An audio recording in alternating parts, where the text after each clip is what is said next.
नमस्कार साथियों, मैं नितेश विधि संगम क्लासेस से। दोस्तों, आज का जो टॉपिक है वो बहुत ही महत्वपूर्ण है मेंस के दृष्टि से और इंटरव्यू के दृष्टि से। कारण इसका ये है कि ये जो टॉपिक है ये डायरेक्ट आपके सेक्शन के रूप में न तो सीआरपीसी में मिलेगा और ना आपके भारतीय नागरिक सुरक्षा संहिता में ये आपको दिखाई देगा। ठीक है, क्योंकि ये कहीं किसी सेक्शन में स्पष्ट रूप से नहीं दिया गया है। एक कॉन्सेप्ट है और प्रैक्टिस की चीजें हैं। ठीक है, इन प्रैक्टिस ये चीजें होती हैं कोर्ट में। तो इसके संदर्भ में आज का जो टॉपिक है ये हम क्लास के माध्यम से आपको बताएंगे। तो अब इसका जो टॉपिक है वो क्या है कि अगर पुलिस ने क्लोजर रिपोर्ट लगा दिया है तो अब आपके राइट क्या होंगे। भाई, जिस व्यक्ति ने रिपोर्ट किया है अपराध के बारे में, ठीक है, तो अगर पुलिस ने क्लोजर रिपोर्ट कर दिया, लगा दिया, मजिस्ट्रेट को उसने कह दिया कि नहीं साहब, कोई मामले में दम नहीं है, इसे हम छोड़ना चाहते हैं, तो उस स्थिति में उस व्यक्ति का राइट क्या होगा, एग्रीव्ड जो पार्टी है उसका क्या होगा, उसके क्या राइट है। ठीक है, तो उसे ही प्रोटेस्ट पिटीशन या नाराज याचिका, क्योंकि वो व्यक्ति पुलिस के अन्वेषण से नाराज है, अन्वेषण पर उसे विश्वास नहीं है, उसके एफआर फाइनल रिपोर्ट या क्लोजर रिपोर्ट पर उसे विश्वास नहीं है। ठीक है, वो कुछ और चाहता है मजिस्ट्रेट से, वो न्याय चाहता है। ठीक है, तो ये इस पिटीशन के माध्यम से वो ऐसा कर सकता है। तो कुछ छोटे छोटे पैनल हमने आपको स्लाइड के माध्यम से यहां पर हम दिखाएंगे और उसमें भाई रिटर्न रहता है तो स्टूडेंट के लिए आसान रहता है कि टीचर पढ़ा क्या रहा है, और बाकी हम ओरली तो आपको समझा ही रहे हैं। ठीक है, तो इसका जो पहला स्लाइड है वो हम यहां पर देखते हैं। ठीक है मित्रों,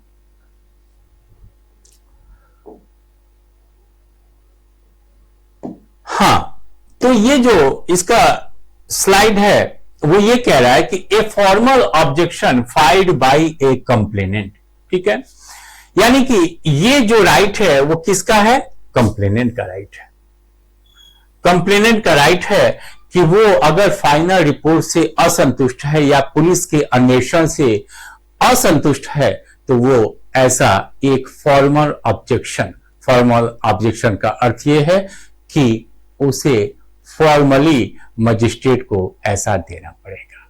ठीक है, तो मजिस्ट्रेट को, किस मजिस्ट्रेट को, तो मजिस्ट्रेट वही रहेगा, ठीक है, जिसे उस अपराध के बारे में कॉग्निजेंस लेने का पावर है, कॉग्निजेंस लेने की शक्ति है या संज्ञान लेने की शक्ति है। ठीक है, संज्ञान लेने का अर्थ क्या होता है, संज्ञान लेने का अर्थ कि वो मजिस्ट्रेट उस अपराध के बारे में जांच और विचारण करने के लिए क्या है, सक्षम है, कॉम्पिटेंट है। ठीक है, तो इस अवस्था में ये जो फॉर्मल ऑब्जेक्शन है ये उसी मजिस्ट्रेट के यहां कंप्लेनेंट को करना पड़ेगा जो कि उस अपराध के जांच और विचारण के लिए सक्षम है। ठीक है, दूसरा पॉइंट देखते हैं, filed when the police filed a, पहले आपको बताया था कि या तो वो उसने क्लोजर रिपोर्ट लगा दिया है या वो do not charge the accused, वो एक्यूज्ड के ऊपर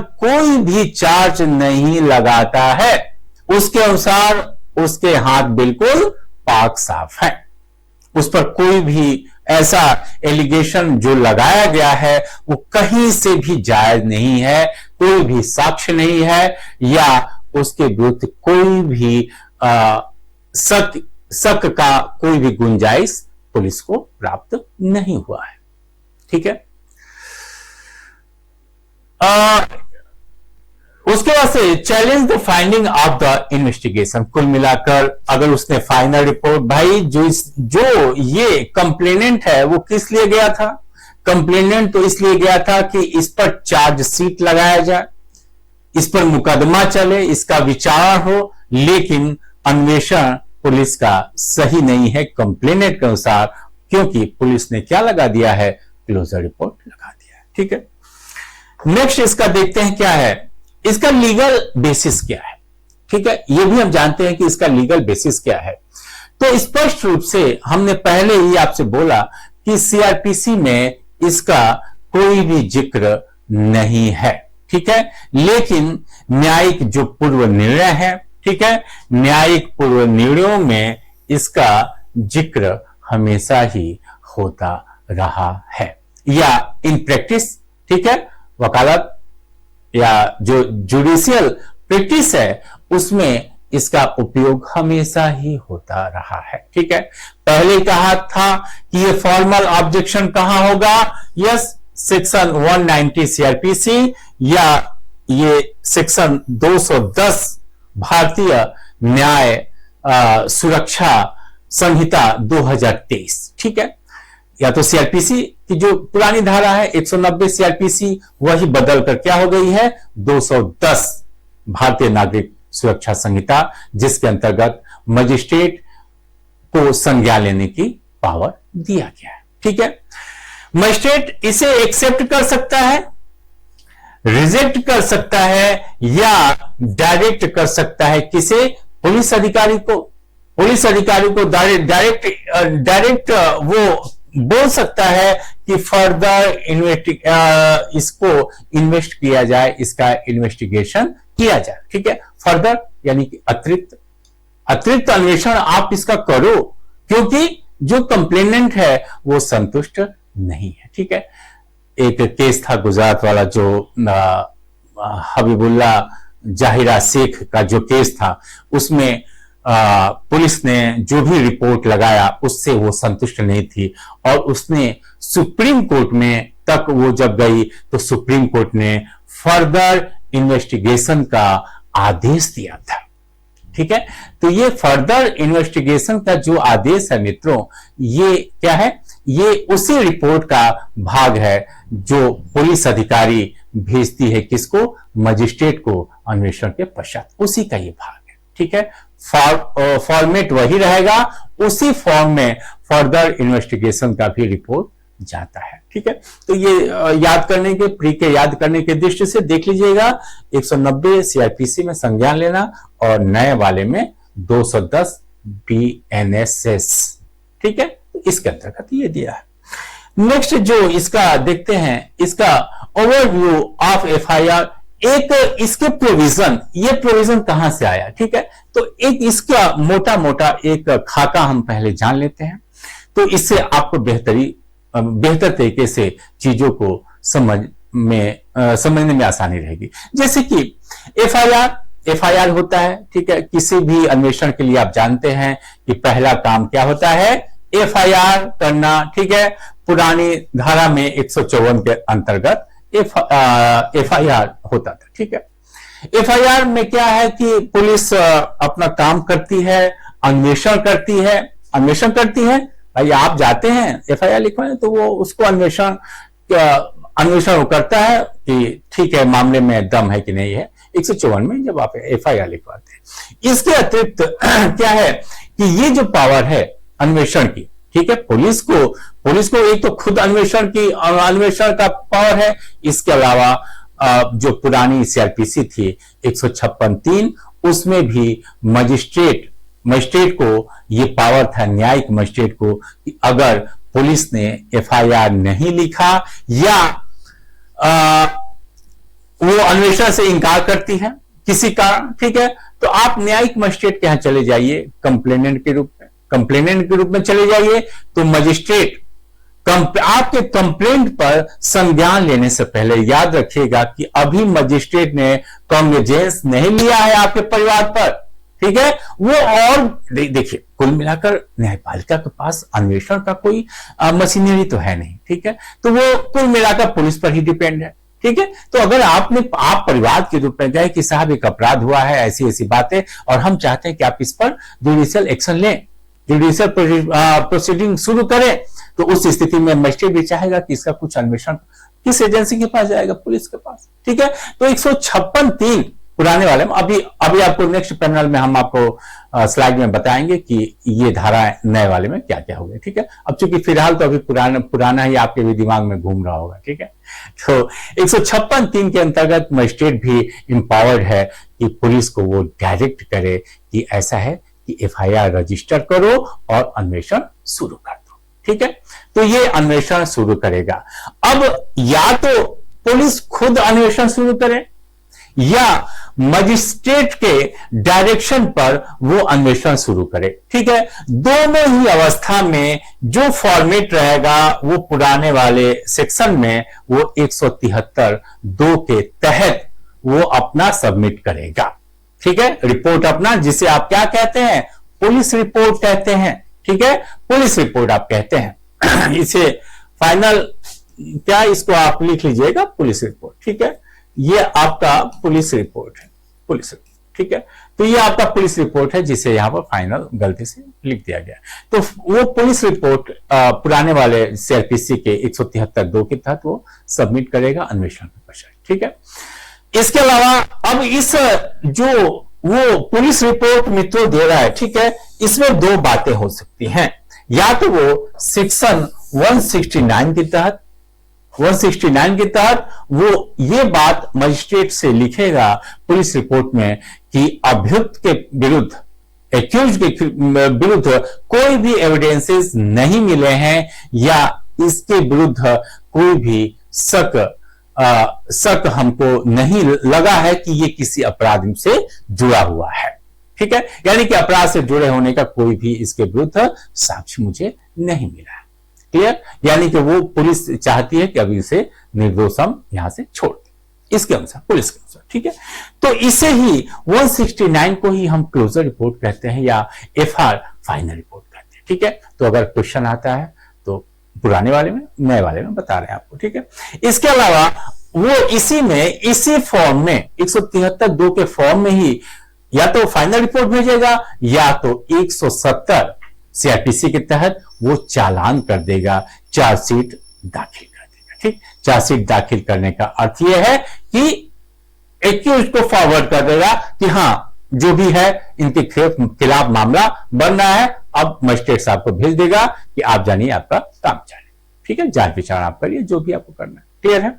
अब देखते हैं कि ये जो सेक्शन है वो भारतीय नागरिक सुरक्षा संहिता में क्या क्या वो चेंजिंग हुई है। ठीक है, तो इसको भी देखना जरूरी है। क्लियर है, तो देखिए अब ये जो एफआईआर था 154 वो क्या बन गया है, 173 बन गया। यानी कि धारा 173 के तहत आप एफआईआर लिखवा सकते हैं। ठीक है, मजिस्ट्रेट को जो शक्ति अभी हमने आपको बताया, ठीक है, पुलिस को डायरेक्शन देने का वो 156(3) है। ठीक है, 156(3) के तहत वो मजिस्ट्रेट आदेश देगा जो कि धारा 190 के तहत क्या है, संज्ञान लेने के लिए सक्षम है, कॉग्निजेंस लेने के लिए वो सक्षम है। ठीक है, तो 156(3) के तहत वही मजिस्ट्रेट देगा जो धारा 190 के तहत वो सक्षम है। ठीक है, अब यहां पर क्या हो गया है, यहां बदल गया है 156(3) के तहत ये आ गया है 175(3),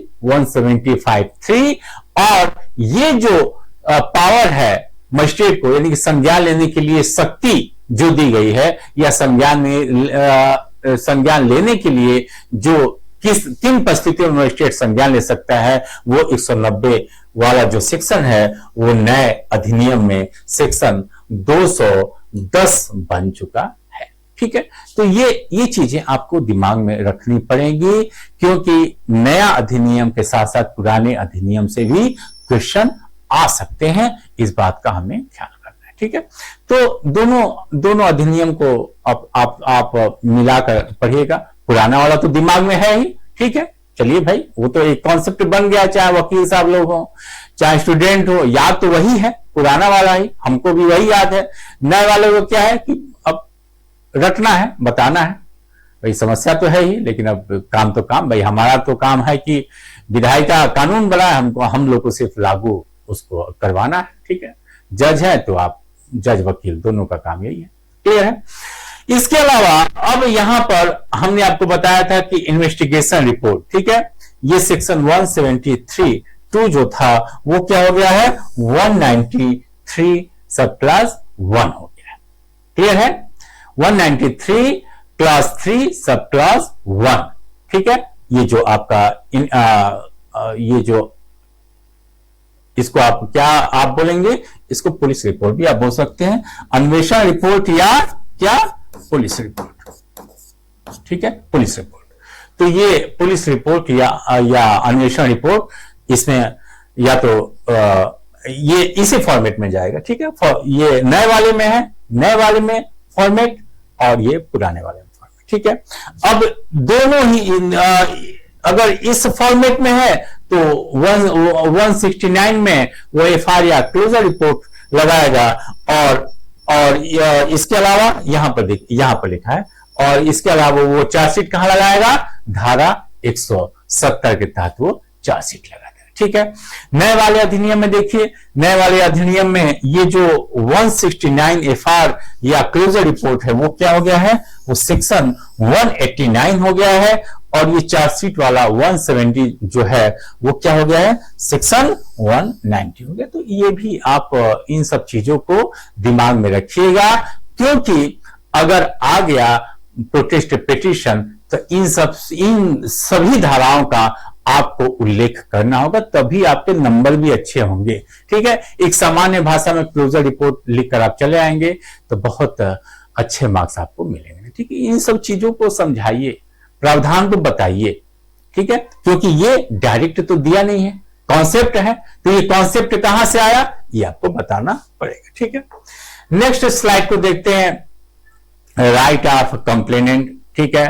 तो राइट ऑफ कंप्लेनेंट क्या है कि यस, आप हमारी बात को सुनिए भाई। क्लोजर रिपोर्ट या चार्जशीट दोनों को जब भेजा जाता है पुलिस अधिकारी द्वारा, तो मजिस्ट्रेट के ऊपर है कि मजिस्ट्रेट उसे माने या न माने।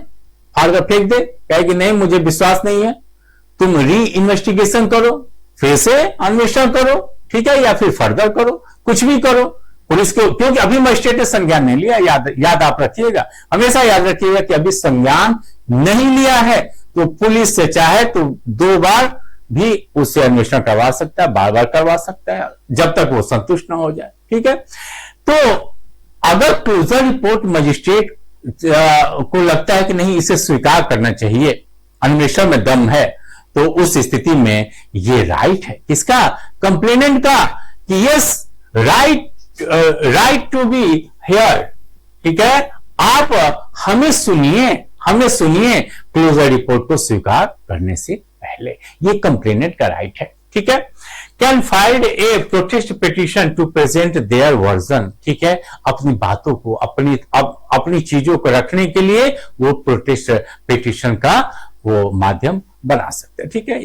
इसी तरह वो कुल मिलाकर वो एक्यूज्ड के खिलाफ वो है, क्लियर है।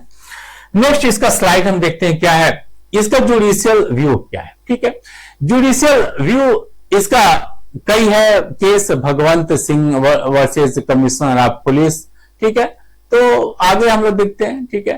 और यहां पर एक पॉइंट हमने और डाला है कि protest petition can be treated as private complaint, ठीक है। तो ये प्रोटेस्ट पिटीशन जो है वो एक कंप्लेंट के रूप में आ सकती है। कैसे आ सकती है हम आपको बता रहे हैं, ठीक है।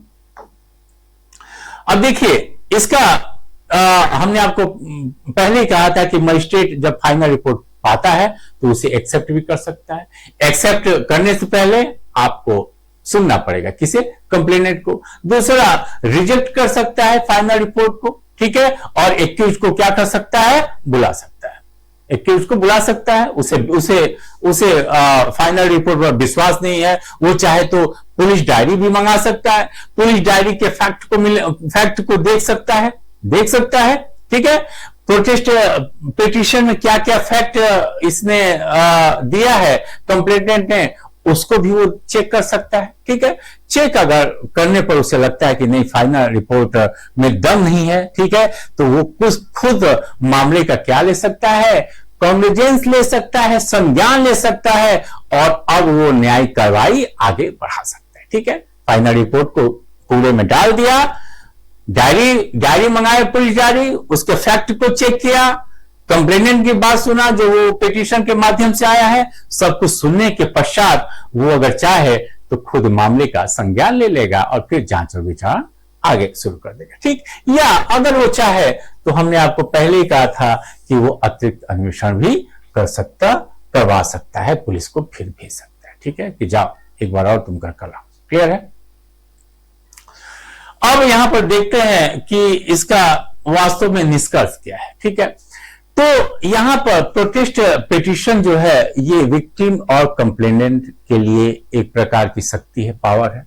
ठीक है, पुलिस जो मनमानापन करती है उस मनमाने के खिलाफ एक हथियार आप इसे कह सकते हैं।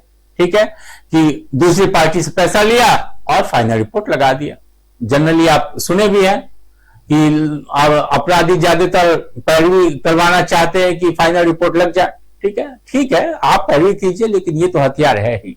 ठीक है, तो ये जो हथियार है, इसके अलावा जो अन्वेषण एजेंसियां हैं, चाहे वो पुलिस हो या सीबीसीआईडी हो, तो इस प्रकार की जो भी एजेंसियां हैं इन पर एक नियंत्रण करने का भी काम ये प्रोटेस्ट पिटीशन करता है। ठीक है, और आप तो जानते ही कि क्रिमिनल जस्टिस में ये जो न्यायिक जो सुरक्षा है वो तो आपको ये देती ही देती। ठीक है, एक न्यायिक सुरक्षा भी है आपके लिए, क्योंकि भाई जो क्रिमिनल जस्टिस है उसमें पावरफुल लोग भी ज्यादा होते हैं।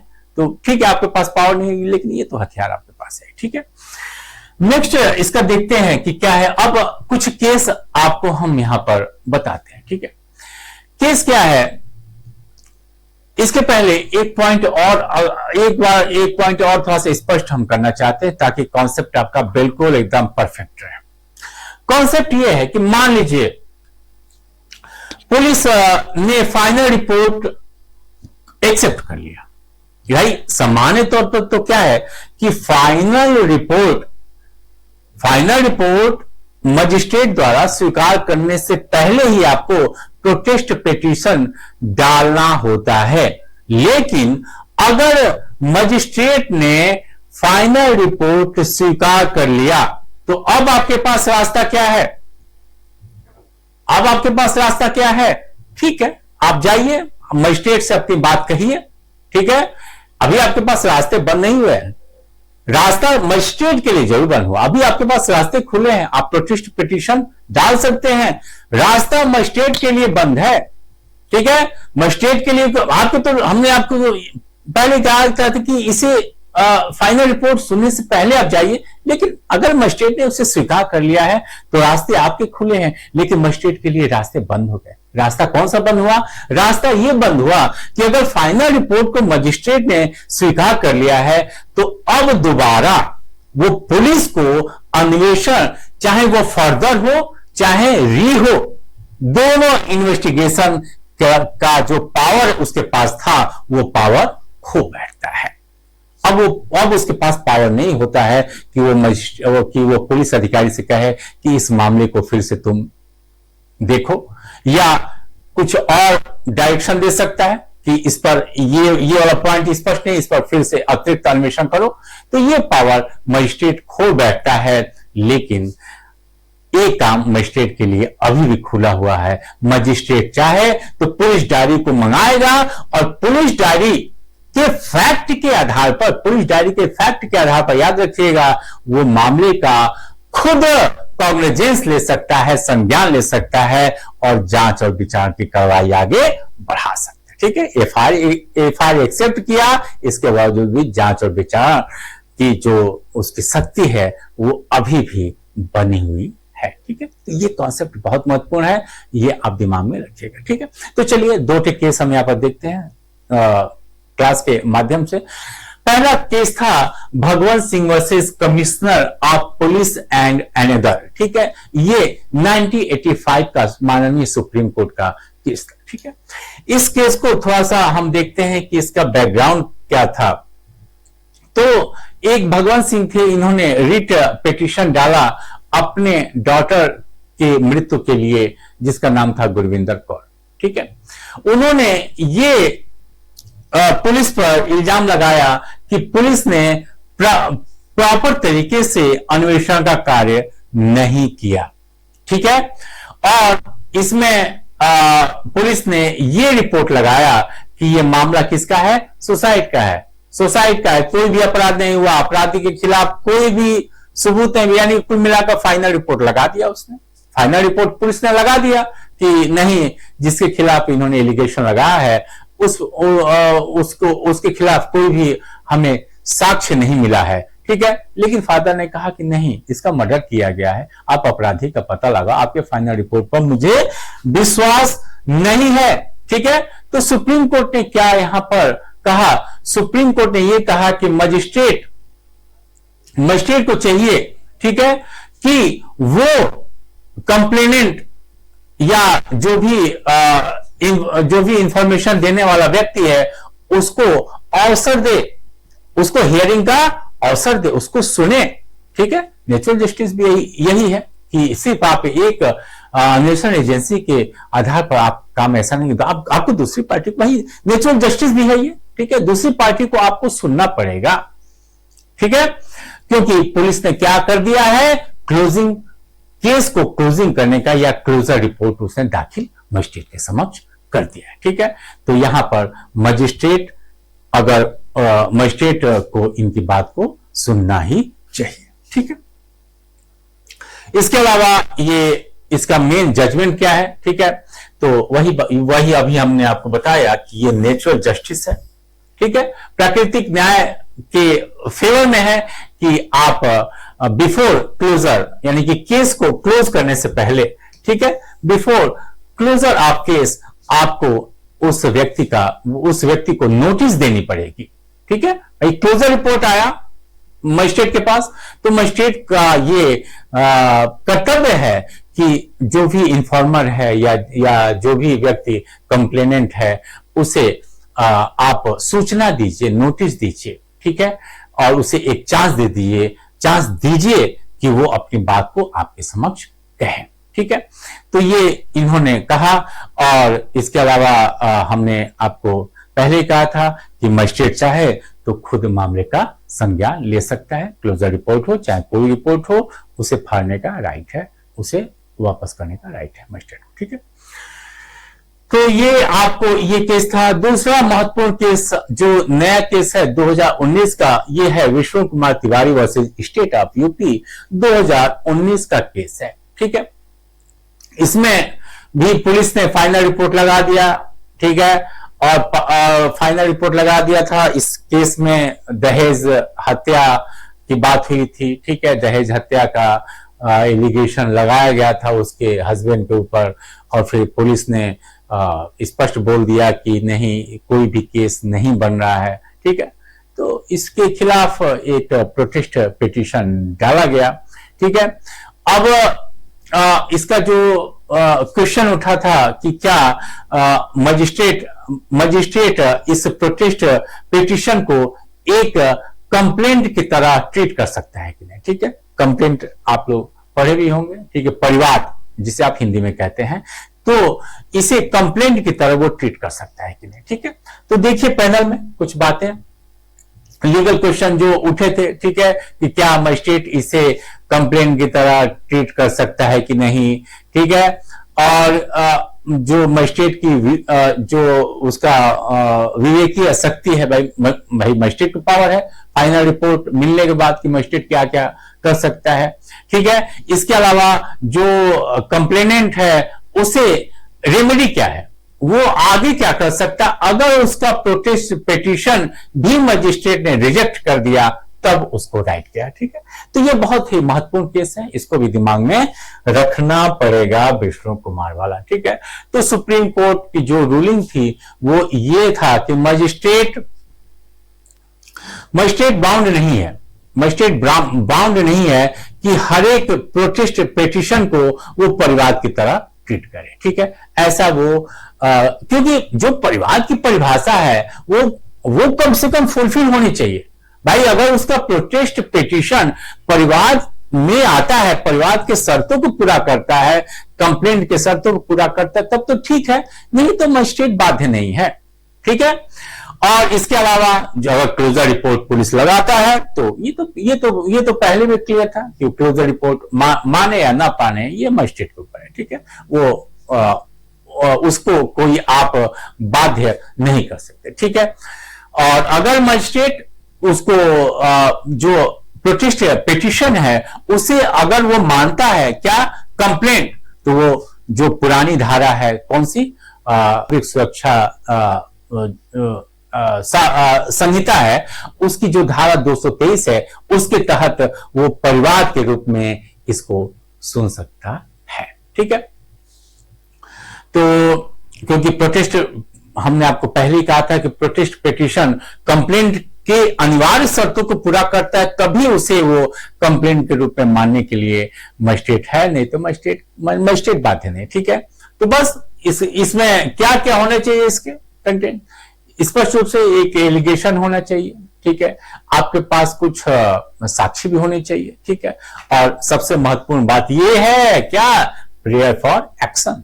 प्रेयर फॉर एक्शन ये सबसे महत्वपूर्ण बात है कंप्लेंट के लिए। ठीक है, कि एक्शन आप मजिस्ट्रेट से कहे कि मैं चाहता हूं कि आप इस पर न्यायिक कार्रवाई करें, तब जाकर मजिस्ट्रेट मजिस्ट्रेट अपनी प्रक्रिया पुराने वाले सीआरपीसी में 200 और 202 सीआरपीसी और नए वाले में 223 से 226 के बीच में जो परिवार के लिए जो प्रक्रिया दी गई है उसके तहत वो कार्रवाई करेगा। ठीक है, अब नेक्स्ट और लास्ट है कि अगर मजिस्ट्रेट ने रिजेक्ट कर दिया तब क्या होगा, कुछ है इसके पास अभी भी रेमेडी फॉर कंप्लेनेंट। ठीक है, इनके पास भी अभी भी कंप्लेनेंट के लिए कुछ रेमेडी है। कानून के दरवाजे हमेशा के लिए बंद नहीं होते और वो भी अपराध वाले मामले में तो नहीं है बंद होते। ठीक है, तो रेमेडी क्या है, यह अगर मजिस्ट्रेट ने आपके प्रोटेस्ट पिटीशन को रद्द कर दिया, रिजेक्ट कर दिया, तो कंप्लेनेंट यस एक वो कैन फाइल फ्रेश कंप्लेंट। ठीक है, वो फ्रेश यानी कि ताजा परिवाद, एक नया परिवाद बनाकर पेश कर सकता है। ठीक है, और magistrate must then follow proper CrPC procedure, या क्या इसके प्रोसीजर को अब मजिस्ट्रेट क्या करेगा, फॉलो करेगा। ठीक है मित्रों, तो ये जो आपका टॉपिक था ये मेरे ख्याल से आपके लिए बहुत महत्वपूर्ण होगा। ठीक है, और ठीक से आप लोगों को समझ में आया होगा, हमने पूरा प्रयास किया समझाने का। तो आशा है कि ये क्लास आपके लिए बहुत ही उपयोगी होगी और ऐसे ही बीच बीच में अच्छे अच्छे टॉपिक आपके लिए हम लाएंगे। और इस क्लास के माध्यम से जो भी क्लास में आपको पढ़ाया जाए वो आपके बस उतना ही आप मेंस में लिख दीजिए। ठीक है, 2 केस डाल लीजिए इसमें, जैसे हमने आपको समझाया अपनी भाषा में समझा ले जाइए, सेक्शन डाल लीजिए, आपका काम आसान हो जाएगा। ठीक है, इंटरव्यू के लिए भी चीजों को बेहतर तरीके से हमने समझाने का प्रयास किया, इंटरव्यू में शायद ही आप फंसेंगे इसके बाद। ठीक है, तो आशा है ये क्लास आपके लिए बहुत ही उपयोगी साबित होगी। चलिए नेक्स्ट टॉपिक के साथ फिर एक बार आपके समक्ष हाजिर होऊंगा, तब तक के लिए आज्ञा दें। बहुत बहुत धन्यवाद आप।